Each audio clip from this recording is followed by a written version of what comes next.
media teknologi dalam partisipasi politik, yang dimana tamu kita hari ini yaitu ada Rahmania, ada Malenta Putri, ada Adha Yunita Putri dari kelompok Pro, dan juga ada dari kelompok kontra yaitu Fadlan dan juga Taslim. Pertama-tama mari mungkin kita dengarkan pendapat dari Rahmania tentang bagaimana menurut saudara, apakah media teknologi saat ini membantu atau menghalangi kita dalam berpartisipasi politik.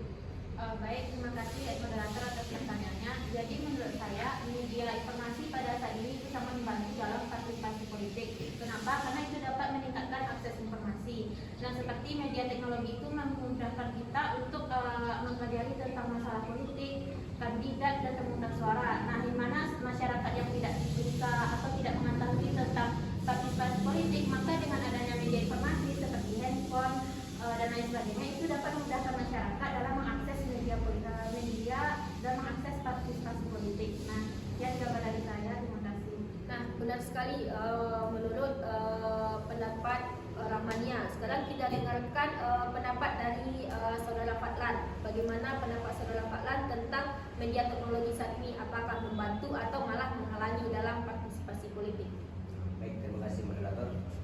Mungkin dari jawaban Rahmania tadi itu salah satu faktor tentang partisipasi politik ini sangat membantu. Nah, sampai sejauh ini di tahun ini yang saya rasakan masih ada hal-hal yang menghambat partisipasi politik ini. Di mana saya berikan satu contoh, yang mana adanya informasi yang salah dan seringnya muncul berita hoax, yang mana nantinya akan menyesatkan masyarakat. Yang mana munculnya berita hoax ini akan menyesatkan masyarakat ke depannya, lebih mencondongkan meniru apa yang sudah ada tanpa adanya kebenaran, tanpa adanya pembuktian. Nah, seperti contohnya tentang berita palsu tentang kandidat politik atau kebijakan-kebijakan yang mempengaruhi pilihan pemilih. Mungkin itu jawaban dari saya. Kembali ke moderator. Nah, benar sekali.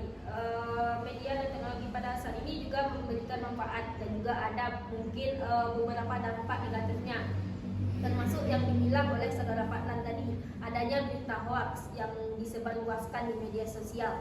Dan bagaimana juga pendapat dari Malenta Putri berdasarkan pandangan terhadap berita hoax tersebut? Menurut pendapat saya, media sosial dan teknologi ini tentunya kita harus manfaatkan dengan sebaiknya mungkin. Terutama teknologi ini memudahkan kita untuk mengakses informasi, terutama terkait dalam pemilu. Kita dapat menentukan calon-calon pemilih kita dapat melihat latar belakangnya, apa pekerjaannya dan lain sebagainya, sehingga kita dapat memilih pilihan yang tepat untuk kemajuan dalam pemerintahan. Mungkin itu pendapat dari saya. Kembali ke moderator. Mungkin itu jawaban dari Malenta Putri, yang dimana dengan adanya teknologi kita bisa mengetahui siapa-siapa aja kandidat yang akan kita pilih dalam sebuah pemilu atau pemilihan. Jadi bagaimana menurut saudara Taslim tentang pandangan atau pendapat dari Malenta Putri? Baiklah, terima kasih kepada moderator yang telah memberikan saya izin untuk jawabnya. Memang benar, tetapi banyak hal tentang teknologi yang belum para yang di umur kita yang paling di atas kita, yang umur lansia banyak belum mengetahui teknologi. Nah, bagaimana cara para lansia tersebut untuk berpartisipasi dalam politik, sedangkan dalam teknologi saja dia tidak tahu.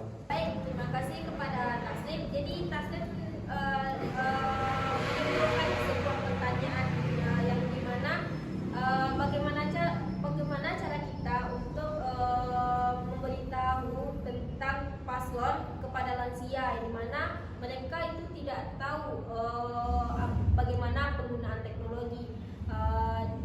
Jadi bagaimanakah pendapat saudara Yodi tentang pertanyaan dari saudara Taslim? Baik, terima kasih moderator, yang dimana partisipasi politik lansia sangat penting untuk memastikan bahwa demokrasi kita ini inklusif atau tidak. Nah, yang dimana sebaiknya aparatur atau perwakilan paslon dapat turun tangan untuk menindaklanjuti permasalahan yang terjadi.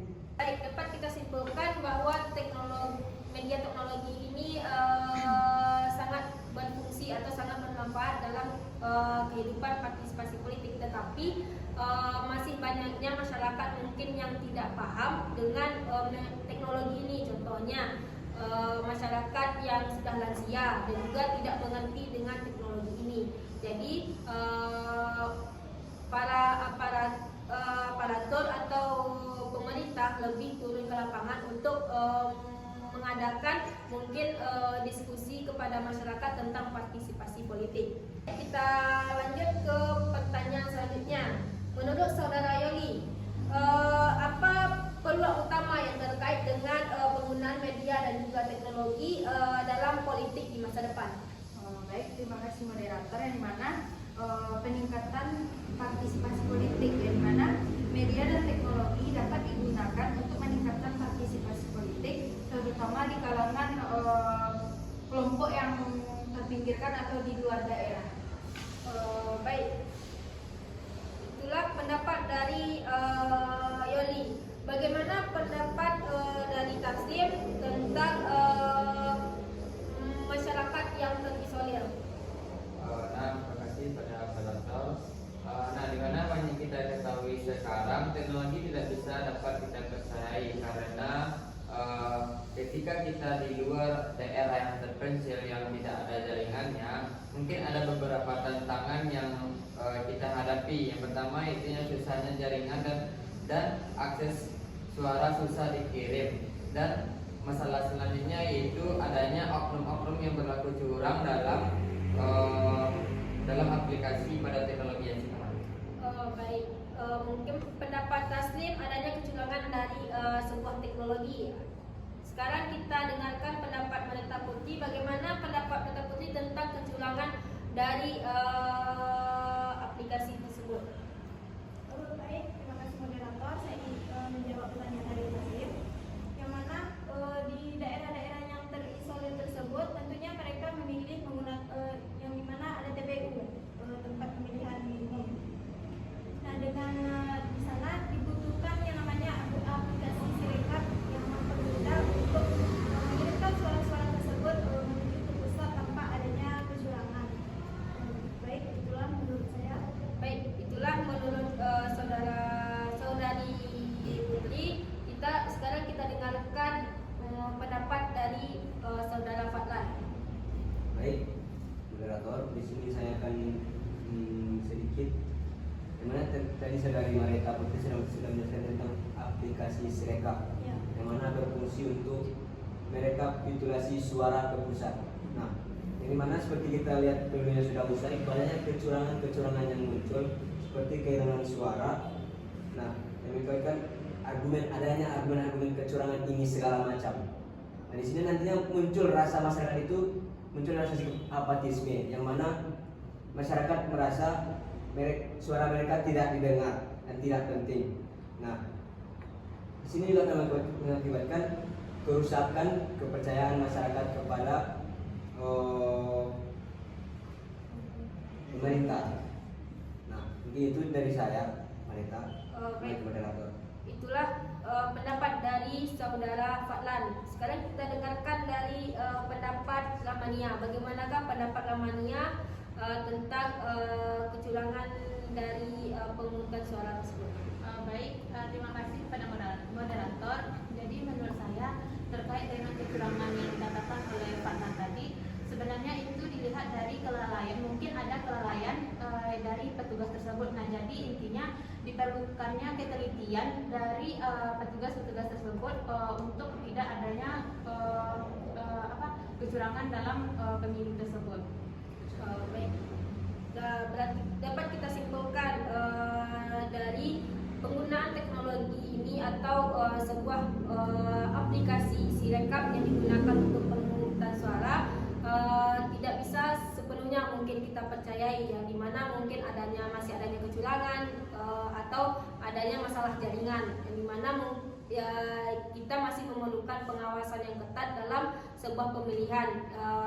Jadi pemerintah harus lebih mengawasi tentang pemungutan suara ini supaya tidak adanya kehilangan suara dan juga menimbulkan kepercayaan masyarakat terhadap suara yang mereka berikan. Mungkin itulah podcast kita hari ini, yaitu tentang media teknologi dalam partisipasi politik, yang dimana ini hanyalah sebuah diskusi tentang peran media teknologi. Jadi mungkin masih banyak hal yang masih kita pelajari tentang media teknologi dalam partisipasi politik. Sekian podcast kita pada pagi hari ini. Terima kasih.